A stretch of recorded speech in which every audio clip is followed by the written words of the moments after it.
Hello friends, ఈరోజు కూడా ఒక ట్రెండింగ్ టాపిక్ గురించి అసలు నిజాలు బయటపెడతాను. అదేంటంటే నాగస్వరం కాయ.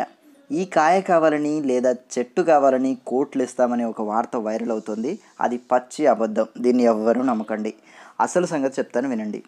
అంతకంటే ముందు మీకు ఒక కథ చెప్తాను. అది వింటే మీకు అసలు కథ అర్థమవుతుంది. కథ చాలా ఇంట్రెస్టింగ్గా కూడా ఉంటుంది, వినండి. ఒక తెలివైన బిజినెస్ మ్యాన్ వ్యాపారంలో నష్టం వచ్చి డబ్బంతా పోగొట్టుకున్నాడు. మళ్ళీ పెట్టుబడికి ఎలాగైనా డబ్బు సంపాదించాలనుకున్నాడు.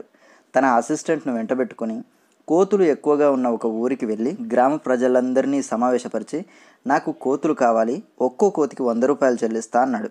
మరుసటి రోజు ఊళ్ళో ప్రజలంతా కష్టపడి దాదాపుగా ఊళ్ళో ఉన్న అన్ని కోతుల్ని పట్టి తీసుకుని వచ్చి ఆ బిజినెస్ మ్యాన్కి అమ్మేస్తారు.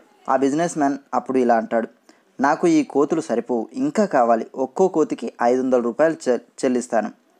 అప్పుడు ఊళ్ళో ఒక్క కోతి కూడా లేకుండా చుట్టుపక్కల కూడా వెతికి తీసుకొచ్చి అమ్మేస్తారు.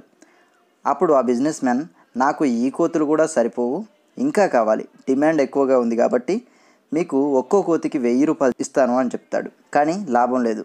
ఊరి ప్రజలకు ఒక్క కోతి కూడా దొరికేలా లేదు. అప్పుడు బిజినెస్ మ్యాన్ లేని సమయంలో అతని అసిస్టెంట్ వచ్చి, మీకు నా దగ్గర ఉన్న కోతుల్ని 700 రూపాయలకు ఒకటి చొప్పున అమ్ముతాను, మీరు మా బాస్కి 1000 రూపాయలకు అమ్ముకోండి అని సలహా ఇస్తాడు. ఈ ఉపాయం ఏదో బాగుందని ఆలోచించిన ఊరి ప్రజలు ఇప్పటి వరకు బిజినెస్ మ్యాన్కి అమ్మిన కోతులన్నింటినీ 700 రూపాయలకు ఒకటి చొప్పున అన్నీ వాళ్లే కొనేస్తారు. కానీ మరుసటి రోజు ఆ బిజినెస్ మ్యాన్ కానీ అతని అసిస్టెంట్ కానీ ఎవరూ రాలేదు. అలాగే రోజులు గడుస్తూ ఉన్నాయి. ఎక్కడో చెట్లపైన ఉండాల్సిన కోతుల్ని కొనుక్కొని వాటికి తిండి పెట్టలేక, డబ్బులు పెట్టి కొన్న పాపానికి వదిలేయలేక ఆ బిజినెస్ మ్యాన్ రాక కోసం రోజుల తరబడి ఎదురు చూస్తూ కోతుల్ని పోషిస్తూనే ఉన్నారు. ఈ కథ విన్నాక మీకు కొంచెం క్లారిటీ వచ్చిందనుకుంటా. ఒకవేళ ఇంకా మీకు అర్థం కాకపోతే ఇప్పుడు అసలు కథ చెప్తాను, వినండి. నా దగ్గర నాగస్వరం కాయలు ఉన్నాయనుకోండి, వాటితో ఎలాంటి ఉపయోగం లేదు. కానీ నాకు బాగా తెలివి ఉంది. కూర్చొని మాటలు చెప్పి మెప్పించి డబ్బు సంపాదించగలను. సరదాగా ఆ చెట్టు వీడియో తీసి సోషల్ మీడియాలో పోస్ట్ చేస్తాను.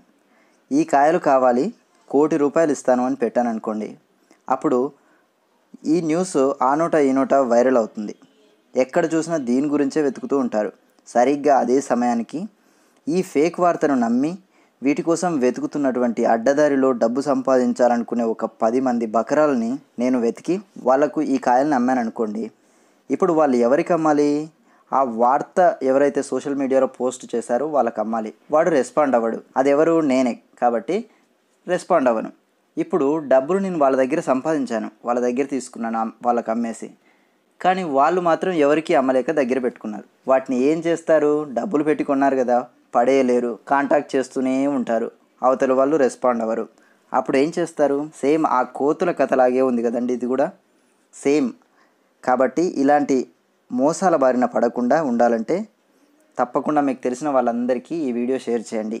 ఈ కథ వింటే అయినా వాళ్ళకు అసలు ఒక క్లారిటీ వస్తుంది ఏం జరుగుతుంది అన్నది. మరొక ఇంట్రెస్టింగ్ వీడియోతో మళ్ళీ కలుద్దాం. బాయ్.